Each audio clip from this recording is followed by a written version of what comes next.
Hey, what's going on, church family? I'm going to be reading from the book "The Body Keeps the Score" by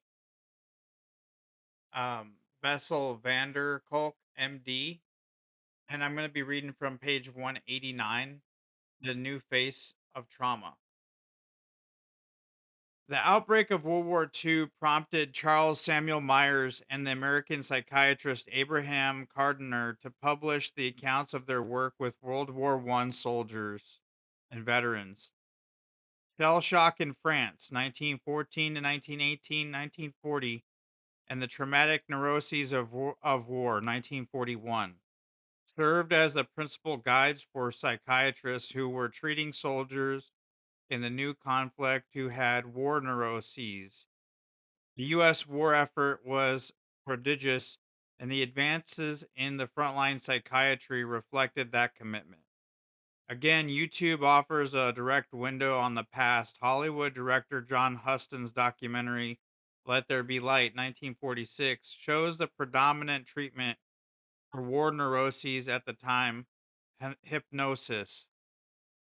In Huston's film, made while he was serving in the Army Signal Corps, the doctors are still patriarchal, and the patients are still terrified young men, but they manifest their trauma differently.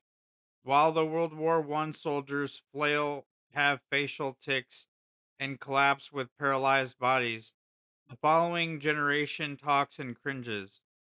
Their bodies still keep the score. Their stomachs are upset, their hearts race, and they are overwhelmed by panic. But the trauma did not just affect their bodies. The trance state induced by hypnosis allowed them to find words for the things that they had been too afraid to remember. Their terror, their survivor's guilt, and their conflicting loyalties. It also struck me that these soldiers seemed to keep a much tighter lid on their anger and hostility than the younger veterans I worked with. Culture shapes the expression of traumatic stress. Feminist theorist Germaine Greer wrote about the treatment of her father's PTSD after World War II. When the medical officers examined men exhibiting severe disturbances, they almost invariably found the root cause in pre war experience. The sick men were not first grade fighting material. The military proposition is that it is not war which makes men sick, that sick men cannot fight wars. It seems unlikely the doctors did her father any good. But Greer's efforts to come to grips with his suffering undoubtedly helped fuel her exploration of sexual domination in all its ugly manifestations of rape, incest, and domestic violence. When I worked at the VA, I was puzzled that the vast majority of the patients we saw on the psychiatry service were young, recently discharged Vietnam veterans, while the corridors and elevators that led to the medical departments were filled by old men. Curious about this disparity, I conducted a survey of the World War II veterans in the medical clinics in 1983. The vast majority of them scored positive for PTSD on the rating scales that I administered, but their treatment focused on medical rather than psychiatric complaints. These vets communicated their distress via stomach cramps and chest pains rather than with nightmares and rage, from which my research showed they also suffered.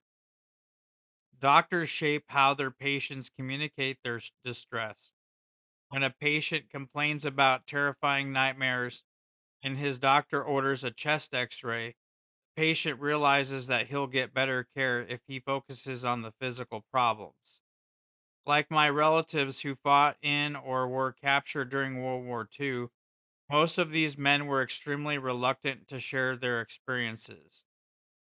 My sense was that neither the doctors nor the patients wanted to revisit the war.